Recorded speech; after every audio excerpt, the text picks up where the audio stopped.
আমরা অনেকেই ভাবি সফলতা হয়তো আমাদের দরজায় এসে নিজে থেকেই করা নাড়বে।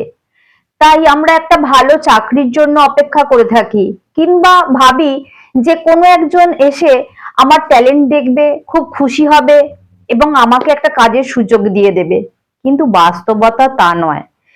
সফল তারাই হয় যারা এগিয়ে চলার সাহস রাখে, যারা বাধা বিপত্তি অতিক্রম করে, যারা কঠোর পরিশ্রম করে। আসলে জীবন বদলাতে হলে শুধু দরজার সামনে দাঁড়িয়ে থাকলে হবে না, নিজেকেই দরজায় ধাক্কা মারতে হবে।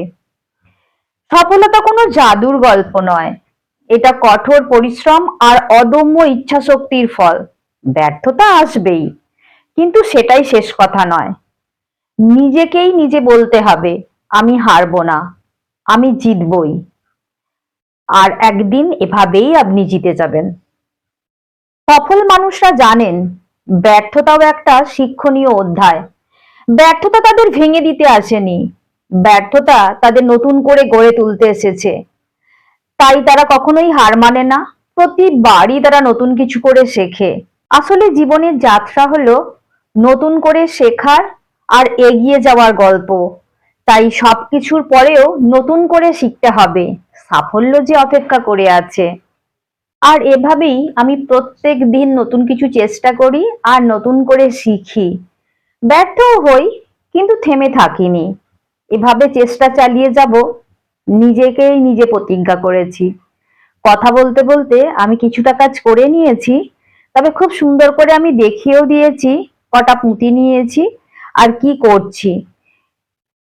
এখানে হাতের দিকটা একটু লক্ষ্য রাখলেই আপনারা দেখতে পাবেন, আলাদা করে বলে দিতে হবে না।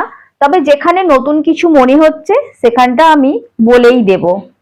নতুন কিছু ফর্মুলা আছে যেখানে একটু অংশ দেখে নিলেই পুরোটা হয়ে যাবে না, আপনাকে সেই ফর্মুলাটার পুরোটাই দেখতে হবে। এটাও সেই রকমই একটি ফর্মুলা। এখানে প্রত্যেকটা রাউন্ডেই কিছু নিয়ম পরিবর্তন হবে, তাই প্রত্যেকটা রাউন্ডই এখানে ফলো করতে হবে। কোনো একটা রাউন্ড দেখিয়ে নিয়ে যদি আপনি বন্ধ করে দেন, তাহলে নেক্সট রাউন্ড আপনি যেতে পারবেন না, মানে সেখানে সুন্দর করে তৈরি করতে পারবেন না, সুতোয় হয়তো টান পড়বে কিংবা ডিজাইনটাই করতে পারবেন না। আসলে গোল ব্যাগের ক্ষেত্রে এটাই নিয়ম। চৌকো ব্যাগ যখন আমরা তৈরি করি, একটা ফর্মুলার অল্প একটু অংশ আমি দেখে নিলাম, তারপর সেটাই বারবার রিপিট হয়, পুরো ব্যাগটা কমপ্লিট হয়ে যায়। কিন্তু গোল ব্যাগের ক্ষেত্রে সেটা হয় না। প্রত্যেকটা রাউন্ডেই এখানে এক্সট্রা কিছু পুঁতি লাগে, যেহেতু রাউন্ডটা বড় হতে থাকে, তাই ফর্মুলাটা প্রত্যেকটা রাউন্ডে এসে চেঞ্জ হয়। আমি এখানে 12টা পুঁতি নিয়ে নিলাম। 6টা আগে নিয়েছিলাম, 6টা পরে নিলাম, নিয়ে 12টা পুঁতি হয়ে গেছে। এবার প্রত্যেকটা রাউন্ডেই দেখবেন 6টা করে পুঁতি বেশি হচ্ছে। এই 6টা পুঁতি কখন কিভাবে নিচ্ছি সেটাই একটু আপনাদের দেখে নিতে হবে। এখানে একটা পুঁতির সঙ্গে একটা পুঁতি প্রথমে নিয়েছি, তারপরে নিচ্ছি একটা পুঁতির সঙ্গে দুটো পুঁতি। এভাবেই এই রাউন্ডটা করে নিতে হবে। এক কমন এক পুঁতি আর এক কমন দুই পুঁতি। কিন্তু একটু হিসাবটা মিলিয়ে দেখুন, এখানে 6টা পুঁতি আমি এক্সট্রা নিচ্ছি, মানে যে 12টা পুঁতি আগের লাইনে ছিল তারপর আরো 6টা এক্সট্রা হচ্ছে। ঠিক তেমন এর পরের লাইনে যখন যাব, এই লাইনে যতগুলো পুঁতি থাকবে তার পরের লাইনে 6টা পুঁতি এক্সট্রা থাকবে। এই নিয়মটাই ফলো করতে হবে, শুধু সেই 6টা পুঁতি কোন জায়গায় নিচ্ছি সেটা একটু দেখে নিতে হবে।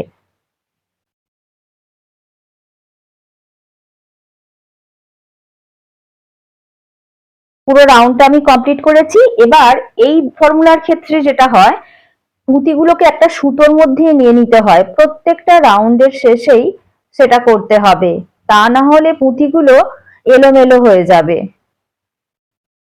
এভাবে ঘুরিয়ে নেবেন, সুতোটা সামনে চলে আসবে, এবার রাউন্ডটা ঘোরাতে সুবিধা হবে। যেদিকে সুতোটা ছিল সেদিকেও ঘুরিয়ে নেওয়া যেত, কাজটা একই, কিন্তু সামনের দিকে সুতোটা ঘোরাতে সুবিধা হয়, সেই জন্য প্রত্যেকবারই আমি ঘুরিয়ে নিচ্ছি।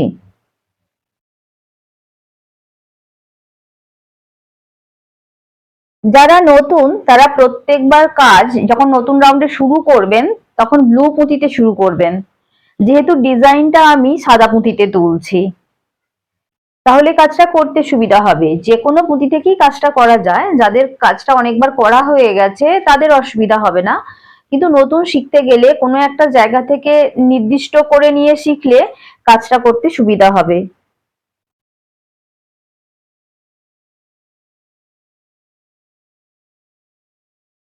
এবার আমি এই রাউন্ডে 6টা পুঁতি এক্সট্রা নেব, বাকি এক কমন এক পুঁতির কাজ করব। আমি সাদা পুঁতিতে প্রথম কাজটা শুরু করছি। প্রথমে আমি এক কমন দুটো পুঁতি নিয়ে নিয়েছি, এবার নিচ্ছি এক কমন একটা পুঁতি।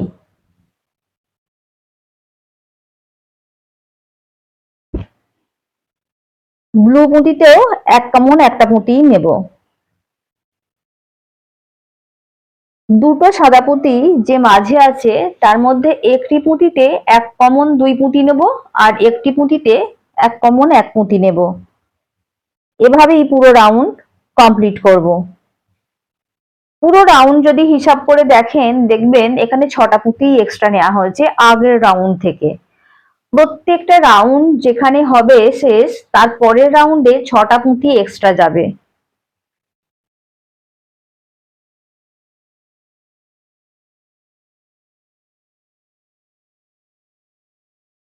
ব্লু পুঁতিতে সবসময় এক কমন একটা পুঁতি হবে। যেহেতু সাদা পুঁতির ওপর ডিজাইন করছি, তাই সাদা পুঁতিটা কখনো বেশি হবে, কখনো কম হবে।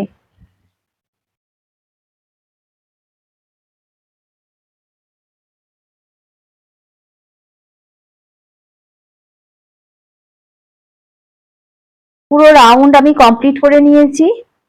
এবার সুতোটা নিয়ে নেব প্রত্যেকটা পুঁতির মধ্যে।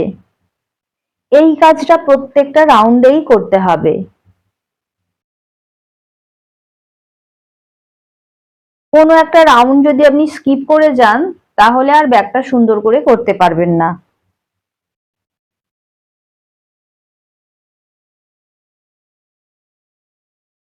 এখানে আমি সুতো নিয়েছি 40 mm আর পুঁতি নিয়েছি 6 mm।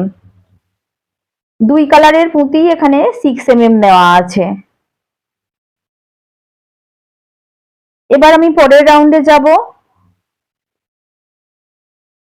যারা নতুন তারা প্রত্যেকবারই ব্লু পুঁতিতে এসে শুরু করবেন। আমার হয়তো কোনো একটা সময় সাদা পুঁতিতে শুরু করা আছে, আপনারা ব্লু পুঁতি থেকে শুরু করবেন, কাজটা করতে সুবিধা হবে।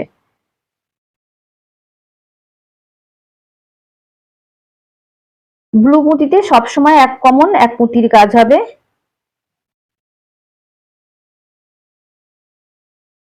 এবার একটা সাদা পুঁতিতে এক কমন এক পুঁতির কাজ করব, তারপরের সাদা পুঁতিতে এক কমন দুই পুঁতির কাজ করব, পরের সাদা পুঁতিতে আবার এক কমন এক পুঁতির কাজ করব। আর ব্লু পুঁতিতেও এক কমন এক পুঁতির কাজ হবে, সেটা আপনারা দেখেই বুঝতে পারছেন, নতুন করে কিছু বলার নেই। এইভাবে পুরো রাউন্ডটা আমি কমপ্লিট করব। নতুনদের জন্য আমি কয়েকটা দেখিয়ে দিচ্ছি।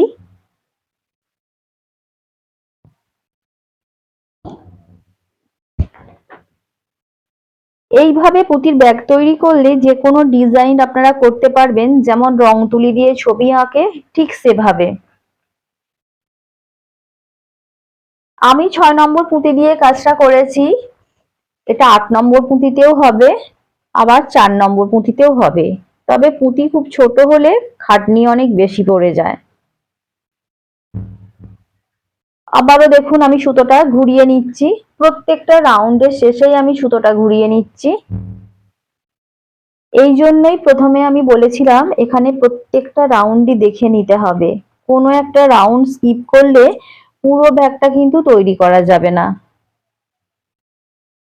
এখানে যদি পুঁতি গুনে দেখেন, দেখবেন আগের রাউন্ডে যতগুলো পুঁতি আছে পরের রাউন্ডে তার থেকে 6টা পুঁতি বেশি আছে, কারণ 6টা যে ভাগ আছে 6টা ভাগেই আমরা 6টা পুঁতিতে এক কমন দুই পুঁতির কাজ করেছি, অর্থাৎ 6টা পুঁতি আমাদের এক্সট্রা নেওয়া হয়েছে। বাকি সব জায়গাতেই এক কমন এক পুঁতির কাজ হয়ে গেছে। পরের রাউন্ড শুরু করে দিয়েছি, ব্লু পুঁতিতে শুরু করেছি এক কমন এক পুঁতির কাজ দিয়ে। এবার এখানে প্রথমেই এক কমন এক পুঁতির কাজ করে নিচ্ছি। এখানে একখানা পুঁতিতে শুধুমাত্র এক কমন দুই পুঁতির কাজ হবে, সেটাও আপনারা দেখে নিন। এখানেই আমি এক কমন দুই পুঁতির কাজটা করে দিচ্ছি। এটা পরের পুঁতিতেও করা যেতে পারতো, যাই হোক একই নিয়ম সব জায়গায় প্রয়োগ করলে কাজটা করতে ভালো লাগবে, মনে থাকবে। আবারও আমি এক কমন এক পুঁতির কাজ করছি, আবারও এক কমন এক পুঁতির কাজ করছি। এবার ব্লু পুঁতিতে আসবো, ব্লু পুঁতিতে এক কমন এক পুঁতির কাজ করব। যেহেতু এই একই নিয়ম পুরোটা হবে তাই আমি স্কিপ করে যাচ্ছি এবং পরের রাউন্ডে চলে যাচ্ছি। দেখুন পরের রাউন্ডে চলে এসেছি, এখানে ব্লু পুঁতি থেকে কাজটা শুরু করছি। এবার ব্লু পুঁতিটা একটু বেশি নেব, সাদা পুঁতি একটু কম নেব, তবে আমার ডিজাইনটা সুন্দর দেখতে হবে। এবার সাদা পুঁতিতে দেখুন কটা ব্লু পুঁতি নিচ্ছি। প্রত্যেকবার এখানে ব্লু পুঁতির সংখ্যা বাড়বে আর সাদা পুঁতির সংখ্যা কমবে, তবে এক কমন দুই পুঁতি যেটা নিতে হয় সেটা আমি সাদা পুঁতির ওপরই নেব।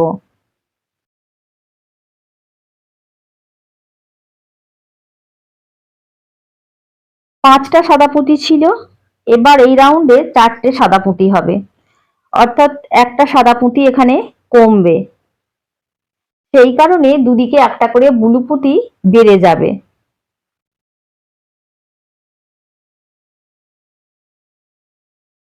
এইভাবে আস্তে আস্তে একটা পুঁতিতে চলে আসবো, তখনই আমাদের ডিজাইনটা কমপ্লিট হয়ে যাবে। এটা মাঝখানের যে ব্লু পুঁতি সেই ব্লু পুঁতিতে সুতোটা নিচ্ছি, অর্থাৎ এই রাউন্ডে তিনটে ব্লু পুঁতি হয়েছে, মাঝে একটা আর তার দুই সাইডে দুটো। এইভাবেই পরের রাউন্ডও আমায় কমপ্লিট করতে হবে আর একটা সাদা পুঁতি কমিয়ে নিতে হবে।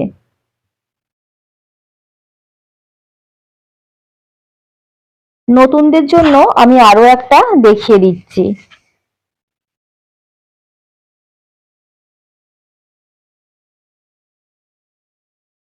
এখানে এক কমন দুই পুঁতির কাজটা আমি করে নিচ্ছি,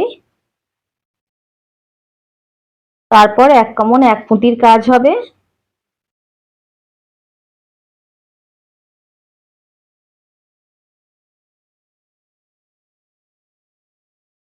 এবার সাদা পুঁতির ওপর আমি ব্লু পুঁতি নিয়ে নেব, এক কমন একটা ব্লু পুঁতির কাজ হবে, আর ব্লু পুঁতির তো ব্লু পুঁতির কাজ হবেই। এইভাবে সাদা পুঁতির সংখ্যা কমবে আর ব্লু পুঁতির সংখ্যা বাড়বে।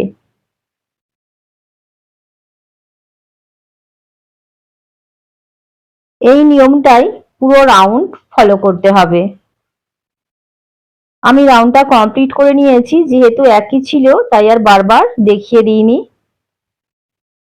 দেখুন তিনটে ব্লু পুঁতির সঙ্গে চারটে সাদা পুঁতি রয়েছে।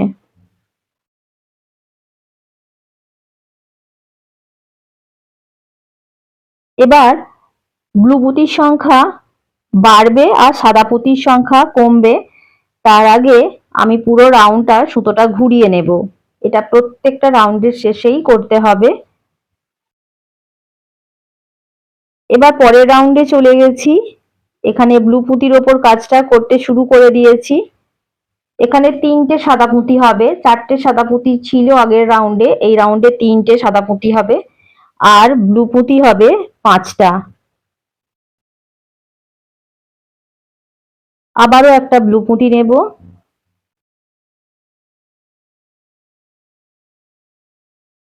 এবার এখানে এক কমন দুই পুঁতির কাজটা করে নেব। এরপর এক কমন এক পুঁতির সাদা পুঁতিতে কাজটা করব।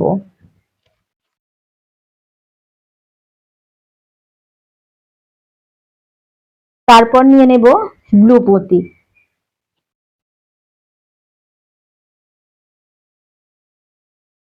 অর্থাৎ এখানে সাদা পুঁতির সংখ্যা একটা কমলো আর ব্লু পুঁতির সংখ্যা বেড়ে গেল।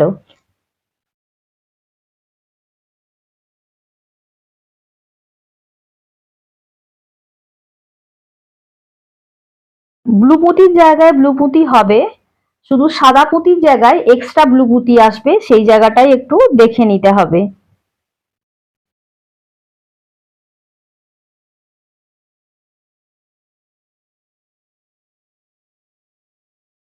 এভাবেই পুরো রাউন্ড কমপ্লিট করতে হবে।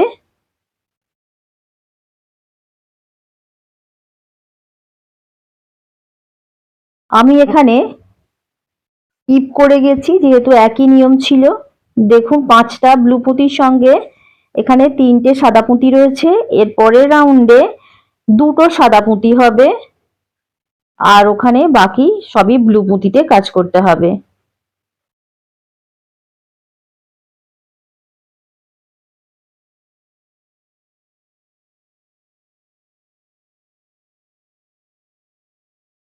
যেহেতু আমি কাজটা দেখিয়ে দিচ্ছি বারবার, তাই সাদা পুঁতির অংশে এসেই কাজটা দেখিয়ে দিচ্ছি। ব্লু পুঁতিতে তো ব্লু পুঁতি হবেই।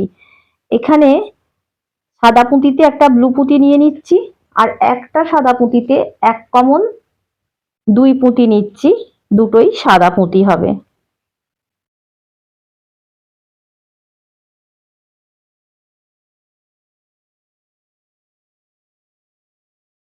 এবার আরেকটা যে সাদা পুঁতি রয়েছে ওটাতে ব্লু পুঁতি নিয়ে নেব।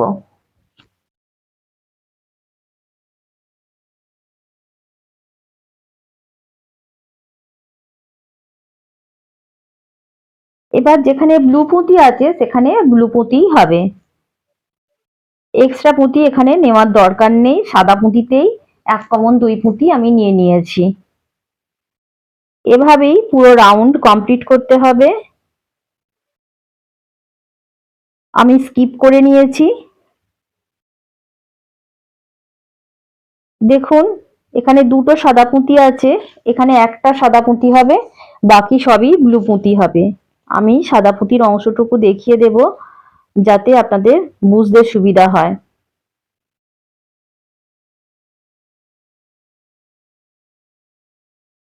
এখানে আমি চলে এসেছি। এখানে সাদা পুঁতিতে আমি 2টো পুঁতি নেব, একটা সাদা আর একটা ব্লু। 2টো পুঁতি নিতেই হবে আমাকে, কারণ 6টা করে পুঁতি এক্সট্রা প্রত্যেকবার তো নিতে হচ্ছে, সেটা তো মিলিয়ে দিতে হবে। সেই কারণে আমি 2টো পুঁতি নিচ্ছি, তার মধ্যে একটা সাদা একটা ব্লু। 2টো থেকে একটা পুঁতি চলে এসেছে। এবার আমি এই সাদা পুঁতিতে একটা ব্লু পুঁতি নেব, তাহলে আমার ডিজাইনটাও হচ্ছে আবার একটা এক্সট্রা পুঁতিও নেওয়া হচ্ছে। এইভাবেই পুরো রাউন্ড আমি কমপ্লিট করব, তাই স্কিপ করে নিয়েছি। এবার আমি পুরো রাউন্ড ব্লু পুঁতি দেব, এখানে আর সাদা পুঁতি নেব না। তবে যেখানে সাদা পুঁতি আছে সেই জায়গায় এসে এক কমন 2টো পুঁতির কাজটা করে নেব, সেটা নিয়ম অনুযায়ী। আমি কমপ্লিট করে নিয়েছি আর দেখিয়ে দিইনি, যেহেতু নিয়মটা আপনারা এতটা দেখেছেন বুঝেই গেছেন। দেখুন ফুলটা কত সুন্দর হয়েছে। এই রকম আরো একটা পার্ট আমার কাছে করা আছে। এবার এই 2টো পার্টকে একসঙ্গে জুড়ে দিলেই খুব সুন্দর একটা রাউন্ড শেপের ব্যাগ হয়ে যাবে। যেহেতু ভিডিওটা বড় আছে তাই নেক্সট ভিডিওতে সেটা দেখিয়ে দেবো। টাটা।